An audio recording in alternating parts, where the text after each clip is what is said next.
the next question. And this is a little bit of a different interaction. Here, I'm going to actually ask you to enter a couple of words. So try to be brief and concise in your response, but share the biggest challenge that you're facing right now in teaching online. So try to use a few adjectives or words to describe that experience. And I believe you should be able to submit multiple responses if you feel that one response isn't enough. So this may take a little more time. I'm going to wait and give you all an opportunity to enter your responses. And again, if you're not able to enter responses in Slido, you can always use the chat. I can see that Kathy has shared in chat that students don't have computer access. Gretchen has shared engagement is a challenge, which is a consistent challenge that I'm hearing from different folks that I work with. So we'll take a look at the results so far. And there's a whole array of different challenges here, but I'm seeing tech challenges, technology, student interaction, which I interpret to mean that the students really aren't interacting with each other or with the instructor. Retention, in other words, students are dropping out. We'll talk a little bit about approaches that can be used to address that. Engagement is another issue. So these issues run the gamut. We won't be able to address all of them in the session today. Some of them we definitely will address quite directly. And I can see here that these are the same issues that many, many, many instructors around the country, around the world have been grappling with. And I'll be frank with you, some of these issues are not completely easy to address, not easy to resolve, and we don't have all the answers. I like to say in online learning that there is no such thing as best practice. There are better practices and there are bad practices. And so what we're going to focus on today is what some of those better practices are, rather than saying, okay, this is absolutely what you as an instructor should do. And it's also going to be very important for us to incorporate our experience and adapt to the audience that we work with.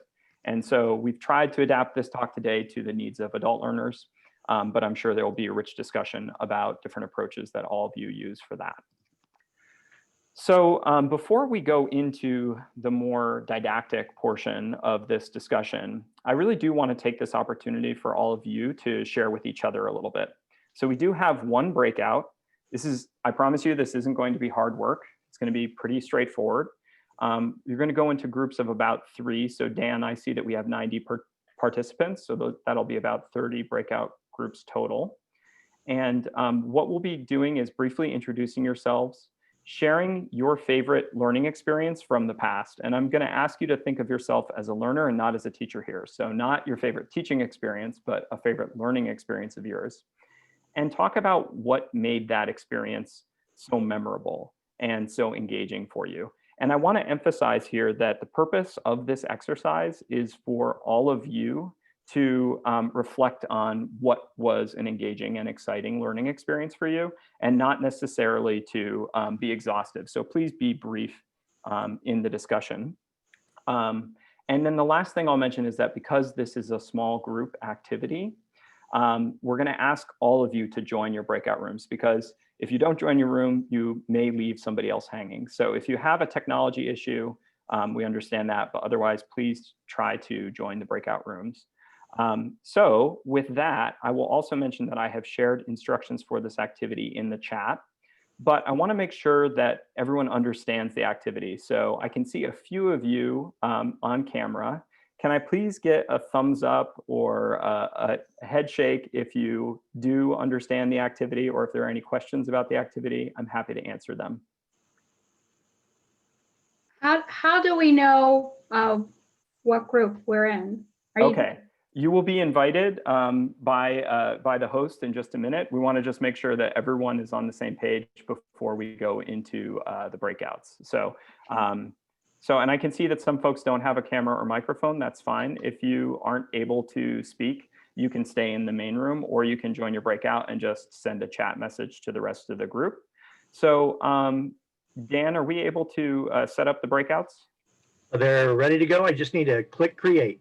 Okay, so let me just see. Does everyone understand? Any questions about the instructions of what you're going to do?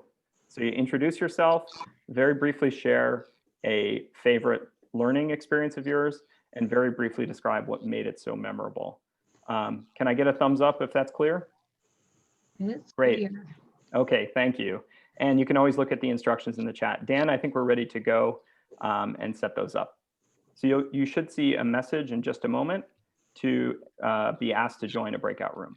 We'll ask you to do that.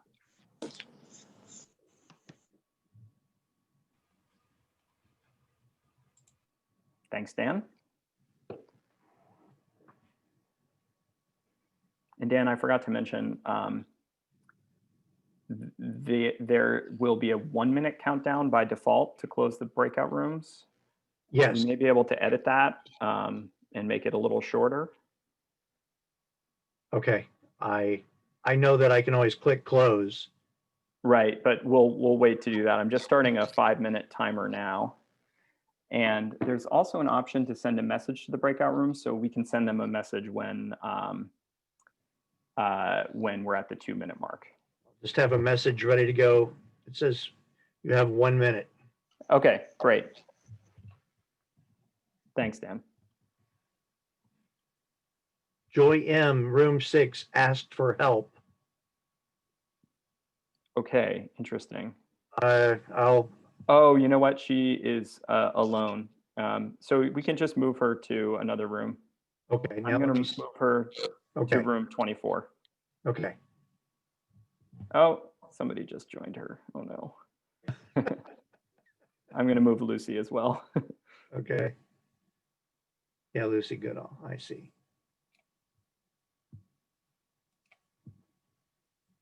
And if anyone else who's here would like to go into a breakout room, please let us know and we'll move you in. I understand that some folks do have connection issues or don't have a microphone, so. I've got my message ready to broadcast whenever you tell me. Great. We're at 1.5 minutes elapsed now, so we'll let Okay. folks go a bit longer.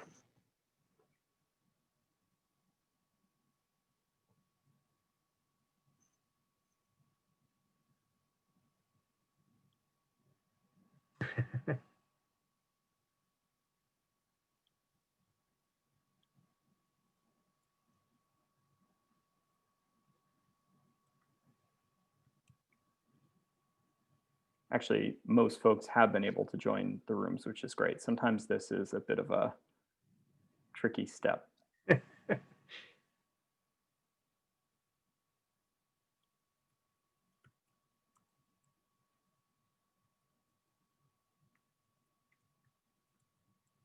Three unassigned.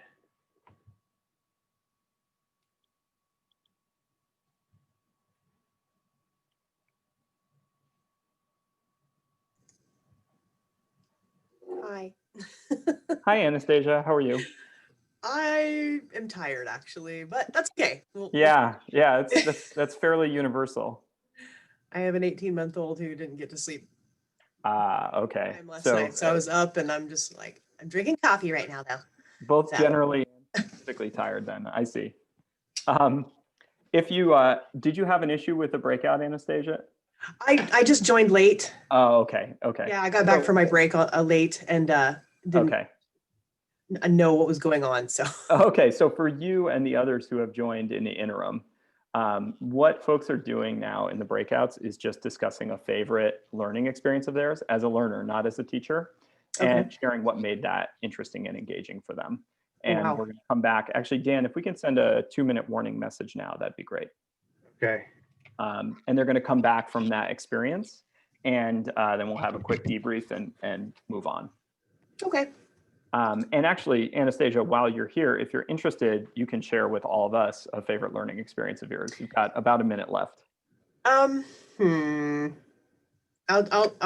don't know that I can think of a particular moment, but any moment where I was, or anybody else around me, allowed to and able to kind of speak freely or speak my mind about whatever was being discussed and taught. I didn't feel like I was just being talked at and basically told what to think. Instead, Right. it was an open dialogue, and we were allowed to ask questions and felt good about asking questions and joining in a discussion. And that, I think, happened quite a few times, as a kid in school, and even in college, but more in college, obviously. Yep. But that those moments are probably what I strive to remember when I'm teaching any of my clients or my children. I have 4 children that I homeschool, actually. So Cool. Thanks for sharing that. And yeah. Dan, you could probably begin to close the rooms and set a 30-second timer for the closing. It says 50. Okay, no problem. Yeah, okay. Folks will drift back. So Anastasia, just to continue on the example that you raised, is that these moments are participatory, where you feel engaged. And one component of that is trust, I think, right? You have to be able to trust each other, and it has to be a safe space. So something that I think about when I hear that example, and feel free to respond, is that we need to have the strong enough relationships, and we have to have enough trust in order to be able to feel that we can speak freely and engage authentically. So that's kind of one theme that I'm hearing behind what you've shared there. What are your thoughts on that? Absolutely. I agree.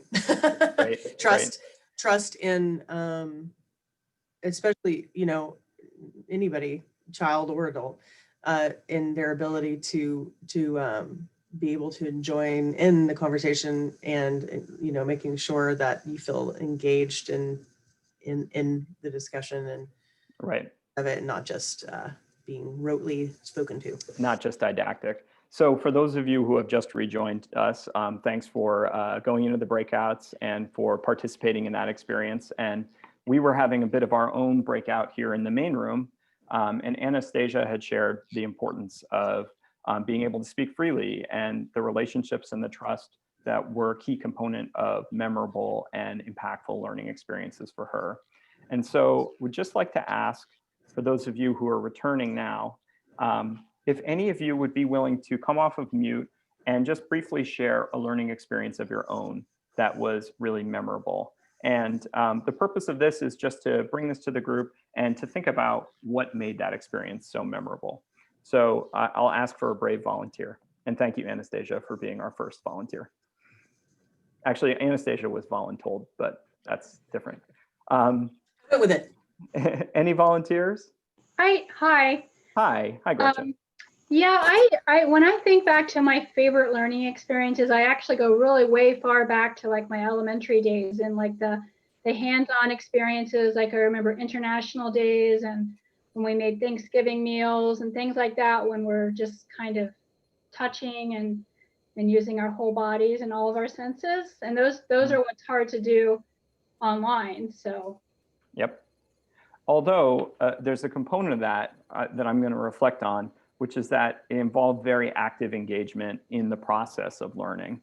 And so that's one thread that I try to pull on when I think about online learning. How can we make this an authentic learning experience that folks can connect to their lives, whether it's creating food in the case that you gave, or it's something that really actively engages students in the learning process rather than just passively receiving instruction, which is another theme that Anastasia shared. So thank you so much for sharing that example, Gretchen. Maybe one or two more examples, one or two more volunteers before we move on. I have one. Okay, please go ahead, Joy. Okay, so I have so many experiences that were very informative, but one that I was sharing with my group was that I was in a language and culture acquisition class, and I learned, like, they gave us words that we could use to learn more words, like the word what, for example, is the big one in English. I was using a different language at the time, but any of those powerful words that we can use to say, like, what does that mean? When was that? Anything that we can use to pull in other words, to learn other words, really helps. And also making our own lesson plans to say, this is what I want to learn today. And then to go, what is this? What is that? Great. Thanks so much, Joy. So one theme that I'm hearing there is this theme that it's really important to be able to ask questions, and the question generation process and even being empowered to have the capability to ask questions is going to be important for activating more learning, for engaging you deeply in the learning. So thank you for sharing that example. Maybe I'll ask for one more and then we'll move on. We've had 3 brave volunteers so far. Just looking for one more. Marshall, I don't know if I'm in the wrong place. Okay. Hello? Hi, please go ahead. Yeah, I don't know if I'm in the right room. Oh, it's okay. But if you want, I can share my experience. But for my class, I have, most of them are refugees, so they don't know the language, and most of it, they don't know how to use technology. So that's the main thing about technology. How do they get into Zoom or into an online platform successfully? Right. And that's basically the main thing. Once they're there, then you can figure it out how to teach. But the technology part is very, very difficult. Yeah. Thanks for sharing that. And I think that the theme there, as it relates to what works in learning, is that there are all the things that happen before we learn, and then there are all the things that happen within learning itself. And so when we think about this in terms of cognitive science, we talk about task-related and task-unrelated. And in a way, learning to use the technology isn't really that important for the task of learning, but it is necessary in the online environment. So it becomes an additional burden on our thinking and on our cognitive load. And so why I asked all of you to start with this exercise, there's a few different reasons. First of all, I think in this stressful time, it's really nice to reflect on what is good about learning and what's exciting about learning. And so for me personally, just to think about what has worked in the past is enlivening and refreshing. So there's that. The second reason is that I think it helps us to draw out what is truly unique about teaching online and what is universal about learning. And things like asking questions, the power of generating questions in order to learn, the power of participatory learning, of being very deeply and actively engaged as opposed to passively learning, the power of application to a specific context like immersive language learning. All of those principles, those underlying principles that underpin learning, many of them are still true in an online setting. But it isn't true that you can just cut and paste what you've been doing in person into an online setting. You've probably heard that many times. But remember that those underlying principles of what works for learning, how people learn, many of them are still the same. And then finally, the last reason that I shared this exercise is that there's a running debate about whether or not to require cameras on in Zoom lessons. And I like this activity because you can see that many of you came back with your cameras on, even if you entered with your cameras off. And so I like to think about activities that can nudge us towards becoming more engaged and more participatory, rather than requiring us to be more engaged and more participatory. So those are kind of the 3 themes that I wanted to draw out in this exercise. First of all, let's relax and look at what works in learning. And second of all, let's think about ways that we can nudge our students to participate more rather than requiring that. So I do have a question about that. Oh, yes, please go ahead. I can't see who's talking, but please go ahead. I'm sorry, this is Kathy. And Hi, Kathy. Hi there. I actually made that comment when we went into our chat room. There were only 3 of us in there. And 2 of us had our cameras off. One had an icon, one had their camera, and I have just my name showing. But I had been told early on when we were first using Zoom all the time and everywhere that that actually, if you have your cameras on, that actually pulls more on the system, and so that it is sometimes a hindrance. And so I tend to leave mine off, not because I don't want to participate or that I don't want people seeing me, but because I was told that. So can you clarify that piece for me? Yeah, sure. Thanks, Kathy. Great question.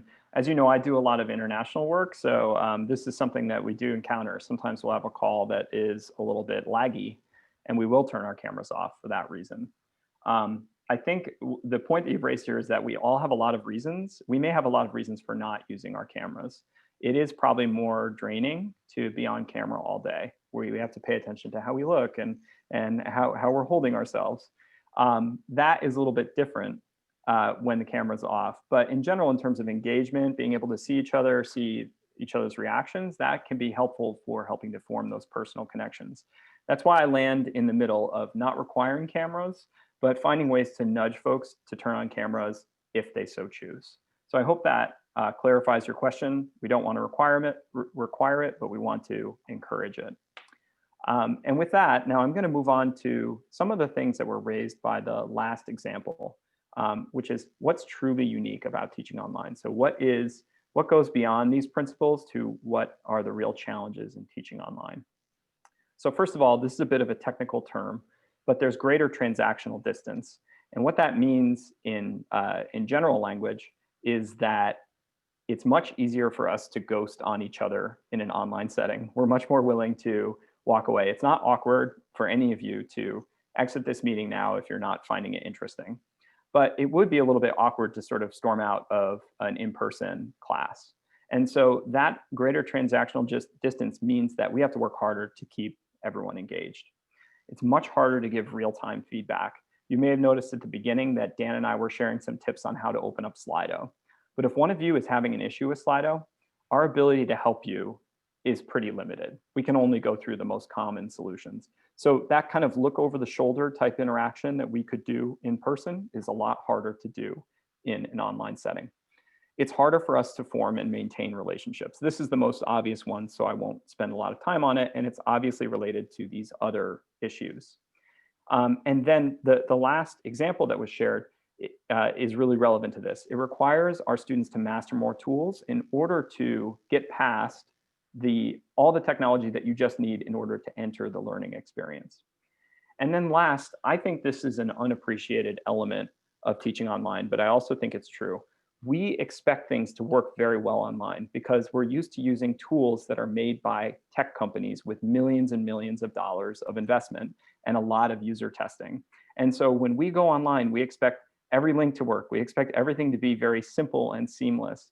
And that high expectation makes it very difficult for us as teachers online to create learning experiences that feel that seamless. So these are the different elements that I think about in terms of what is unique to teaching online. So now we're going to have another one of these Slido interactions. I'm going to ask all of you to share your thoughts on approaches that you have found are effective to support students who have a higher chance of dropping out or not showing up to class. And once again, if you're just joining, you can go to Slido and enter this code HAL7 in order to share your response. And here, I think you can enter multiple responses, and you can enter your responses in sentence form or in a few words. Either one is okay.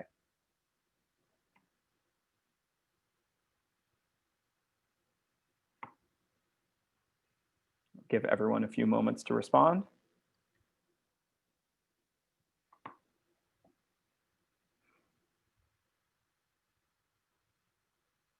Oh, and while folks are responding, I see that Joy has mentioned Zoom allows us to turn off our ability to see ourselves.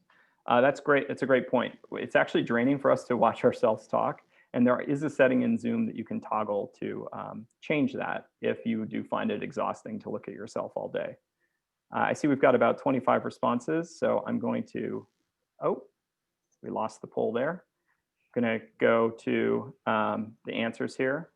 So calling students, reaching them directly, using the phone, reaching out on the phone, sending them message reminders, talk and text. So I'm seeing a lot about individual outreach to students, making sure lessons are specific to students and interesting to them, recognizing the effort that students are making. It's really important. Building personal relationships. All of these different elements are really important, but a highlight that I'm seeing or a theme that I'm seeing is individual connections. And that's really, really important. It's something that I'm going to touch on at the end. But what I want to talk about today is how do we take these approaches that we found work and add to that what research shows us on how people learn and specifically how people learn in an online setting. So that brings me to the slightly more didactic portion of the talk. We're going to talk about these principles that we call the hallmarks of great online learning. These are all research-backed principles. And what that means is that they've been proven to increase student engagement or improve student learning outcomes in online and blended settings. They're agnostic to technology. So this is not about using a specific app like Slido or Zoom. It's more about how do we design or facilitate effective learning experiences. In this case, we've tailored these to be practices that are supported by research on adults or young adult learners. So you'll see research from college-age students and older. And today I'm going to go into 2 examples. I've distilled this into 7 hallmarks, so you can see more information about that, and I'll share that at the end. But we're going to focus on 2 particular examples so that we can go deep. Before I go into the actual presentation here, I do want to mention a couple of things. First of all, an equity pause. We're talking just about teaching practices here. We're not talking about access to devices. We're not talking about nutrition. We're not talking about family support. And all those things are actually incredibly important, as all of you know, for creating an effective learning experience or an enabling environment for a learning experience. The only reason that I'm not addressing those is that it's not my area of expertise, and I want to focus on teaching practices or pedagogies that are effective in an online setting. And then finally, I also want to note that you're welcome to put questions into the chat. I'll probably move pretty quickly through the presentation so that we can get through that and move on to Q&A. And Dan will be keeping an eye on the chat, and we'll have a couple of pauses for questions. So what I'm going to do is I'm going to start with one example that you can start to implement, hopefully right away in your own teaching. And that is that learning experiences that are organized are much more effective. And this may seem really straightforward to you, so we will move through it quickly, but it's interesting to see the research that supports this. So I want to start with an analogy. When we do research on organized online learning, it's kind of challenging to separate an organized learning experience from all the other good things that a teacher does. So studying organization is a little bit like studying human diet. A person who eats a good diet probably also gets lots of exercise. They may have good sleep habits, et cetera, et cetera. So separating the signal of their good diet from all their other good lifestyle habits can be a challenging thing to do. By the same token, looking at an organized learning experience, an organized course, or a live event where the instructions are clear, those types of things are often associated with other good habits or good teaching activities. And as a result, it can be difficult to really say, okay, this positive effect is due to organized course, an organized learning experience. So when we look at high quality studies of human diet, they're usually experimental. And by the same token, the best studies of course organization are experimental, meaning that 2 different groups of people go through 2 different experiences. Everything else is the same except for one variable. And in this case, the different variable has to do with how findable materials are in a learning experience. And so what do I mean by that? It's basically exactly what it sounds like. We have 2 different groups of students. One goes through a high findability course. That means it's easy to find all of the assignments, easy to know where to submit them, easy to find due dates for materials. The other group of students goes through the exact same course, but that course has been systematically broken so that the assignments are still possible to do. It's still possible to find out what the due dates are, but it's just harder to find that information. So everything else, all the assignments, all the materials are the same. The only difference is how easy it is to find your way around. And both of these groups took the same survey before entering this course. And as they went through the courses, they were asked to do a series of tasks. So they took a mini survey after each of these tasks. And then at the end, they are asked to do another survey. And so we're going to look at the results of these surveys before and afterwards and for these mini tasks that they completed. Once again, the only difference here is how easy it is to find materials. The key outcome that we're looking at is something that's called self-efficacy. In an online learning setting, self-efficacy is really strongly predictive of persistence and completion. So if you feel good, if you feel confident about your ability to complete a learning experience, that itself is actually a strong predictor of whether or not you will complete that learning experience. So for those who went through the original course with high findability, they have high self-efficacy scores beforehand. And going through that learning experience has no effect on their self-efficacy scores. So It doesn't decrease them, it doesn't really increase them either. They still feel confident that they're going to be successful in an online learning setting. But by contrast, those who go through the exact same course, it's just harder to find the materials, their self-efficacy scores drop. So they started out with high self-efficacy, and it's reduced just by trying to complete 7 simple tasks in this course. The only difference is that it was harder to figure out what to do. So why is this important or relevant? Because self-efficacy is one of the strongest predictors of student outcomes, anything that we can do to keep students' self-efficacy high is going to help them to persist.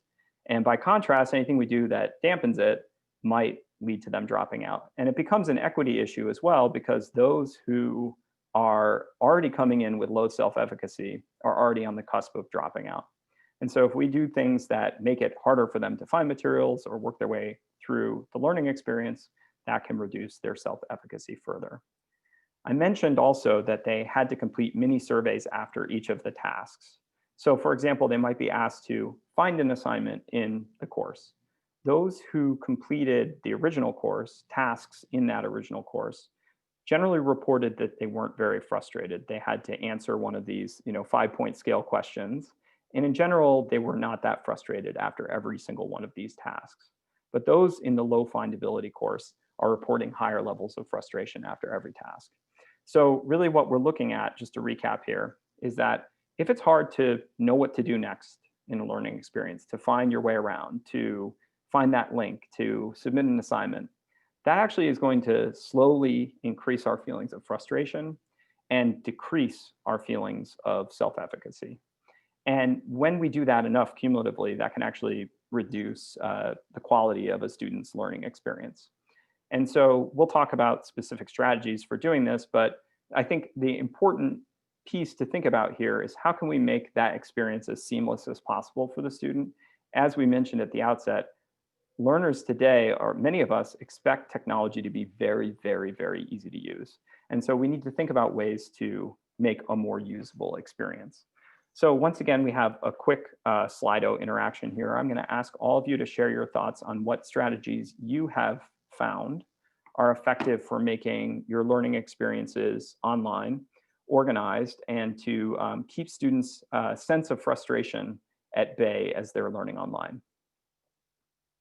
So please use Slido to enter your responses here. And I'll wait for a few responses before we go and look. And once again, as we're doing this, I will note that you can always enter questions in chat, and we'll come to the chat in a moment to answer questions. So we've got work online with them. I think that refers to sort of looking over the shoulder and actually walking them through the steps. I see keep it simple and consistent. I think that's really, really helpful.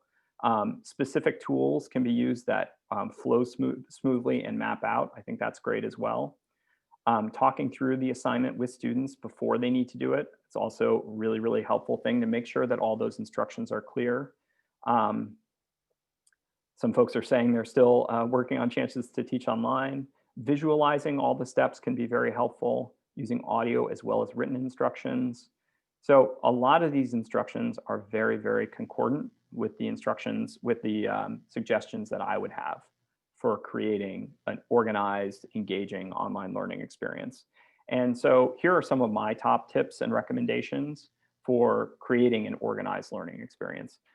First of all, especially for self-paced learning, I recommend something that I call a landing page. So this could be a PDF document, it could be a Google Sheet, it could be something in a learning management system. But this basically is one place where students can find all the information, all the links to all the materials, hopefully in order. So activities are in chronological order with links to those materials, may even be integrated with a calendar. If they have one source of truth for where they can find all the information in the course or in the learning experience, that can be very helpful. Secondly, I recommend trying to establish routines and norms. What I mean by that is that every time you teach, let's say a live session like this, you try to use the same tools, the same practices again and again. And this means that the students are going to become more comfortable with that key set of technologies and norms that you use, rather than having to learn new routines and new norms in every learning session. Something that can work for learners who are just developing their comfort with this approach is actually checklists. This is an even more structured version of the landing page, where basically every activity that your learners need to complete is actually listed out, and they can physically check a box when it's complete. So that feels good because they know that they've accomplished something, and it helps to make the experience as organized as possible. And then finally, this is kind of the next level up. You can ask your students for feedback. You can say, did you know where to find all the materials? Were you able to find them? Make sure that you're checking in with your students and getting that pulse check for what's working and what's not working. And then also in technology, we think about using beta testing, which is asking a friend or a colleague to actually go through what you've got and provide you with feedback. They're going to see things that we wouldn't see. And that's because we have developed that expert blind spot. We're comfortable and we're familiar with what we're doing. We don't necessarily recognize the challenges that our learners are going to run into. So I will just mention that on my website, I also have a PDF that has all of these different tips for each of the hallmarks, including this hallmark. And you can go to the website and download it there. And this has all of those tips on it. I'll pause here now and see if there are any questions that we have about organized online learning, or any comments before we move on. And Dan, feel free if you've seen things in the chat. I didn't see a lot. Leslie strongly agreed with your beta testing comment. And one additional thing to the last set of, the Slido question was just modeling examples of what you're expecting students to do before having them do it independently. Yep. Thanks, Dan. I noticed a couple of folks have asked, where's the website? If you go to the link I shared, enactacademy.org, and the resources tab, this PDF is there. And Dan, I'm glad you raised that point. Sometimes modeling is really helpful. I've also found that in live classes like this, we should establish some norms around communicating non-verbally when things are working or not. You may have noticed that I asked everyone, or I asked those who I could see, to give a thumbs up if they understood the activity. And that's another way to just sort of trust but verify that things are moving in the right direction, that your students, your learners are there with you as you're moving along. I see Leslie has also indicated we need to put ourselves in our learners' shoes, especially with technology. Leslie, thank you so much for that observation. I think it's really key. It can be very, very difficult to walk a mile in the learner's shoes. And that's why I think it can be helpful to trade with a colleague and ask them to look at what you're doing, and you can look at what they're doing, and also to ask our learners for feedback. The other thing that I like to do is to try to look at something with fresh eyes. So I'll work on it and put it away and come back to it with my learner hat on the next day. And that can be a helpful way to do some kind of self-testing. Again, feel free to enter your thoughts in chat as we go along. I'm going to move on to the next hallmark because we had enough time for discussion at the beginning that we're running up against time, but please feel free to share thoughts in chat, and I'll try to get you all out of here at 5 o'clock. The next hallmark, this is a little bit more of a stretch. This is, and I see, by the way, Debbie, you've asked about watching this later. I believe Dan and others will share a recording afterwards, so no worries about that. The next hallmark is about autonomy and motivation. And this is a little bit more of a stretch, but it really relates to engagement. And so this is about interventions that we can use to try to get our learners more engaged. And so once again, I'm going to do a bit of a deep dive into a study that supports this hallmark. And then we'll talk about particular practices that you can use to actually implement this hallmark in your own setting. So this particular study that we're looking at was an online psychology course, fully online, with college level students. And the instructors in this class noticed that there was a group of students in the class who were consistently dropping out and failing at a higher rate. So just to understand the intervention that we're going to talk about, I want to talk about this subpopulation. So it was a large public university with students with a wide range of high school grades. And because they're psychology faculty, they're always giving their students these like funny psychology personality tests.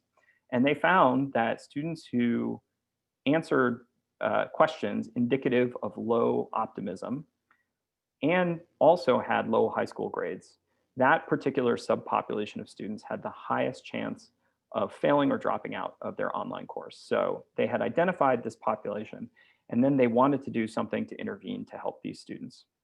And so they looked at supporting research, and they settled on doing something to help these students set goals in order to remain motivated. Once again, this is an experimental study, so we're going to look at the design of itself. Half of the class receives an intervention. The intervention is actually an activity, and it has 3 steps. The first step is activation. This involves getting emotionally engaged in the task. So the faculty asks the students to reflect on their past academic performance. And in particular, if a student isn't feeling great about her or his past academic performance, this is an emotional experience. So this gets them engaged, not necessarily in an academic way, but in an emotional way in what's going to happen next. Then they went through a phase called induction. This had to do with learning about effective strategies for setting goals. And a couple of examples of effective strategies for working towards goals would be 1, reminding yourself of how important that goal is for your future. And 2, thinking about how good it will feel to reach that goal. So notice that those effective strategies aren't about, oh, I'm just going to spend more time working on my goal. They have to do with how we think about working towards our goals. And then finally, they went through a consolidation phase. And consolidation is something that's found in all studies that are of this nature, and basically involves writing.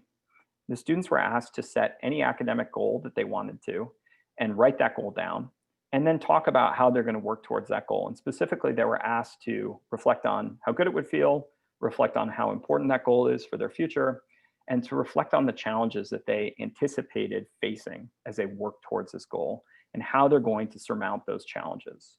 So that's what half of the class receives. Then randomly, half of the class receives that intervention. The other half of the class does nothing. And so this happened at the beginning of the first semester. It's a 2-semester long course. Now we're going to look at outcomes at the end of the second semester. So as I had mentioned, this group with low optimism and low grades, they're known to have a higher chance of failing or dropping out. And we're looking specifically at those with low grades now. So everything you're going to see here is low grades. And first, we're going to look at those with low optimism. About 60% of students with the low grades and low optimism completed the course. And just doing this 1-hour activity leads to an increase to almost 80% of students completing the course. So once again, this is 6 months later. It's kind of unheard of that just 1 hour of anything would have such a huge impact on something like course completion. And that's because it wasn't just 1 hour of anything. It was an hour of really focusing on setting meaningful goals and developing strategies to work towards those goals. But by contrast, the group with high optimism and low grades, which didn't have a higher chance of failing or dropping out, there's no effect of doing this intervention. So once again, here we have an activity that's oriented towards equity. It's oriented towards helping your students who have the highest chance of an adverse academic outcome. And I don't share this example to say, okay, everyone who's on this call should do goal setting interventions with their students. That's not really the purpose at all. Really, the purpose is to share that this is part of a broader class of activities that you can do with students that can be targeted to the specific needs of your students. So here's the last of these Slido surveys. And what I'll ask you to do is just share which of the following challenges do your learners currently face. So stereotype threat would be, I'm sure all of you are familiar with it, but just to give a definition, this is when your learners are members of an underrepresented group and they are buying into negative stereotypes about that group. Low motivation, I think, speaks for itself. That is, when students aren't being engaged, aren't showing up to class. And fixed mindset has to do with our belief in our ability to grow academically. So a person who has fixed mindset doesn't believe that they can build their academic capacity or learn something new, whereas a person with growth mindset knows that the more practice they put into it, the more they're going to advance. And so we can see here that mindset is very, very, very common amongst this group. A lot of you are working with populations who don't think that they can grow academically or build their language skills, perhaps. Motivation and stereotype threat are also issues with this group. So this is actually really interesting to see because I wanted to share some examples of other types of interventions you could do with your students to help them address these challenges. So for students who are experiencing stereotype threat, there are a set of activities called social belonging activities in which students are actually changing their mindset to think about themselves academically, think of themselves as learners, and to counteract those negative stereotypes about that group.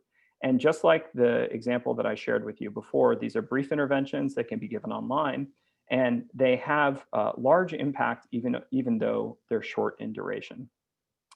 I noticed that fixed mindset is very common. There are a whole set of activities known as growth mindset activities that do the same thing. They help students to adjust their mindset. And at the end of this talk, I do have a link to some resources you can look at for that. And then finally, we've already seen examples of how students who have low optimism or low self-efficacy can go through goal setting and motivation activities in order to change their mindset and move towards higher academic engagement. So here are some of my top tips for this whole hallmark around autonomy and self-efficacy. We've already seen a whole set of activities that involve brief intervention to change the way students think about learning, as opposed to changing their habits, for example. We've also found that giving students choice, allowing them to ask questions like we talked about at the beginning, allowing them to pick the activities that are most relevant to their own lives can be really empowering for students and get them more engaged in the learning process. Asking them to work on real problems that actually affect them is also a great way to help them to have a sense of autonomy in the learning process and build their self-efficacy. And then finally, I think this one is really critical in a technology setting. Giving students a lot of opportunities to practice with the technology will build their technology self-efficacy. The more comfortable they feel with that technology, the more routine it will become. So this relates back to those routines and norms that we were talking about. And building that technology self-efficacy allows us to move some of those tasks off of our cognitive load and to focus more on learning. And once again, you can find all the information about this hallmark on my website, along with tips on all of the other 7 hallmarks. So let's see, how are we for time? What I'll do is I'll move on here because I want to talk about tips for engagement very quickly, and then we'll take questions at the end.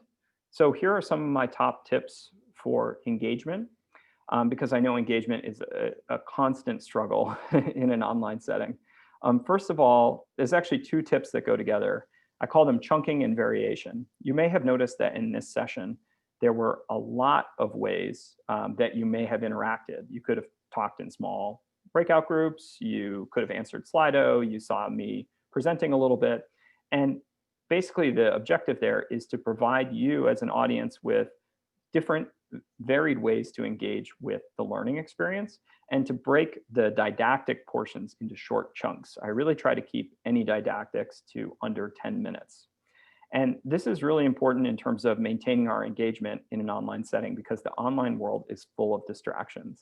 And there's a lot of research that shows that chunking, making didactics short, and mixing up the ways that we practice is going to increase learners' engagement.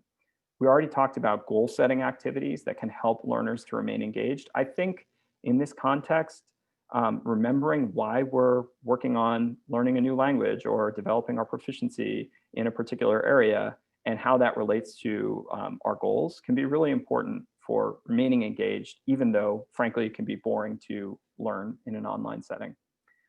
At the very beginning, we talked about ways to nudge individuals to participate rather than requiring participation. And I think very small breakouts can be one way to do that effectively. Individual outreach can really encourage participation in a way that large group setting is much harder to do. And that's the final point, which came up with so many of you when you were talking about your top recommendations.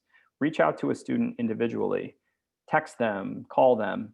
That really matters, and that changes the way that they feel about the learning experience, knowing that a teacher is really invested in their academic success. And once again, this is all available on the website. So, and that's where you can find the information under the resources tab on our website. There are also several resources that I think are really great in this pandemic moment. I mentioned Mindset Interventions. This organization, PERTS, PERTS.net, has published interventions that you can download and adapt to help your students work on mindset. I think moving towards a growth mindset can be really powerful for an adult learner. Edutopia has been really at the forefront of providing guidance to teachers in this pandemic setting. They have a lot of great blog articles on tips for engagement that I have found incredibly useful, and I would definitely recommend them. And then finally, my organization's own website has these tips, and we also have a blog that we talk about different strategies for online learning that you can read. So final thoughts are, remember to practice grace. Things aren't always going to work perfectly. Things may be awkward online, and that is part of the experience. And I think having that grace is really important, and that goes beyond the research. That isn't about best practices. It's just about us getting through this experience, and your proficiency and comfort will grow as you teach more and more online. So that's everything that I was hoping to share. I'm sure some of you may have questions, which I'd be very, very happy to stay on the line and answer. And thank you so much for participating today. I really appreciate it. And we're getting some thank yous. I'd like to just mention that, tying things together here for me, you talked about stereotype threats. You talked about didactic experiences. We talked about one of our favorite learning opportunities. Today, I heard a didactic poem read by Amanda Gorman, and it's called The Hill We Climb. And if anyone else out there got to hear that, wow, that was a learning experience for me. But let's do a quick check here to see if we have any other questions. I'm seeing a lot of thank yous. And I am always happy. I think I included my email in this presentation. I want to help teachers in every form, so always feel free to email me if there are questions that you want to take offline.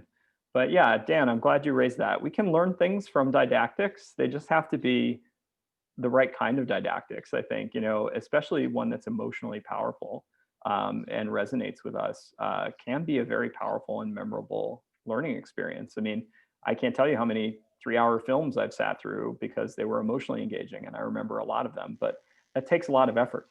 So, and that's not necessarily something that's not my strong suit, for example. I'm not a great poet, so I have to look to other strategies.